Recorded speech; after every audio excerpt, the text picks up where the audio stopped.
जोरदार तालियों से अभिनंदन करता, तालियों से जोरदार। बहुत बहुत हार्दिक स्वागत आप श्री का, आप श्री गौ सेवा धाम में पधारे और अपना समय दिया।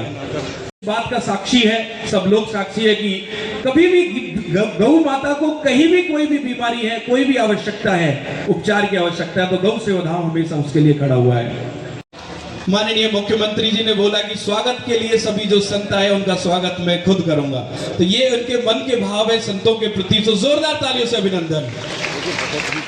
स्वागत की श्रृंखला में परम पूज्य श्री लोकेश मुनि जी, आपका भी हमारे गौ सेवा धाम परिवार की ओर से मुख्यमंत्री जी स्वागत कर रहे हैं, जोरदार तालियां।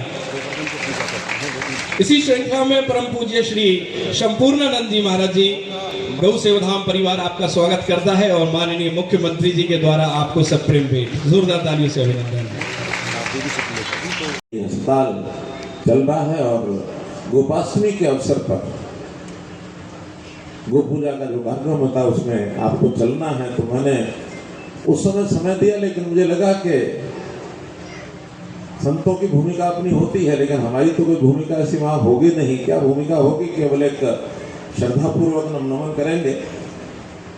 लेकिन यहाँ आने के बाद मुझे लग रहा है कि आखिर सरकार के नाते भी हमें इस विषय को प्रोत्साहन देना चाहिए। आपसे पहले हमारी केंद्रीय नेता हैं मेनका गांधी जी, वो कई बार ऐसी जो मिलती हैं तो हमेशा उनके मन में भी एक ऐसी पीड़ा होती है, प्राणी जगत के प्रति प्रेम, खास करके पशुओं पक्षियों के लिए भी उनके मन में भी बहुत एक प्रेम है। मैं साधु जी को कह रहा था कि मीटिंग आप लोगों को जरूर कराऊंगा, क्योंकि एक दूसरे के साथ विचारों का जब तालमेल होता तो चीजें आगे बढ़ सकती हैं। आखिर तो हम हिंदू संस्कृति को मानने वाले, और उसका एकमात्र कारण यह है कि हमारे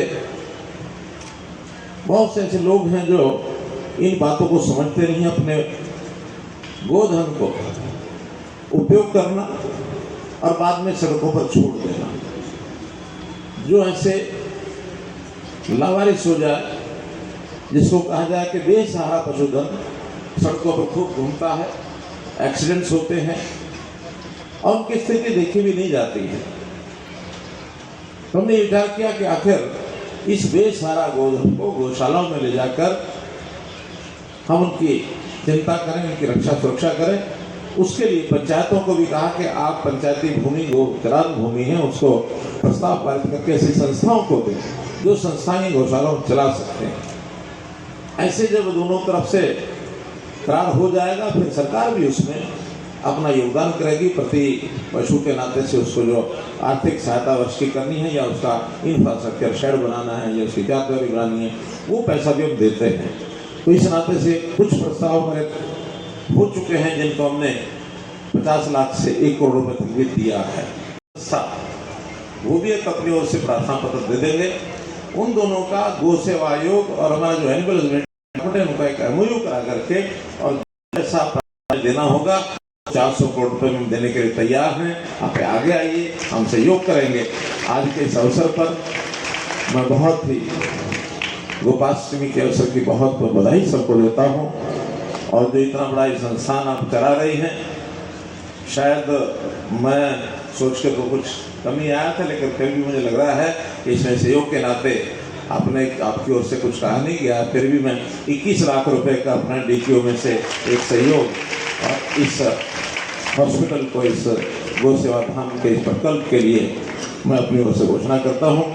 और आगे भी अगर कोई ऐसी अपेक्षा हमसे की जाए तो निसंकोच हमको आप बताएंगे, तो हम निश्चित रूप से और इस प्रकार के कामों में अपनी ओर से आगे बढ़ेंगे।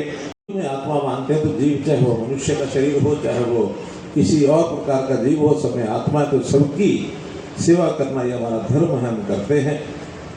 इसमें से प्रेरणा हमको मिलती है कि हम भी सरकार के नाते जहाँ की कोई आवश्यकता होगी, निश्चित रूप से गौ माता की सेवा तो करनी ही है हमने, क्यों हमने गौ को माँ माना है।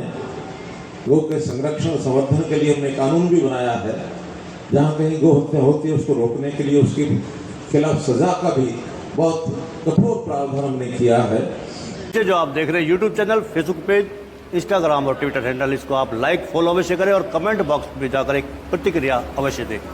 वोकल फॉर लोकल के लिए हमें आपका इतना सा सहयोग जरूरी है। धन्यवाद। जय हिंद, जय भारत। हम आपसे अनुरोध इसलिए भी करते हैं क्योंकि अगर आप ऐसा नहीं करेंगे तो लोकल चैनल कैसे आगे बढ़ेगा। मेन स्ट्रीम मीडिया के मुकाबले में लोकल चैनल ही आपका हितकर है।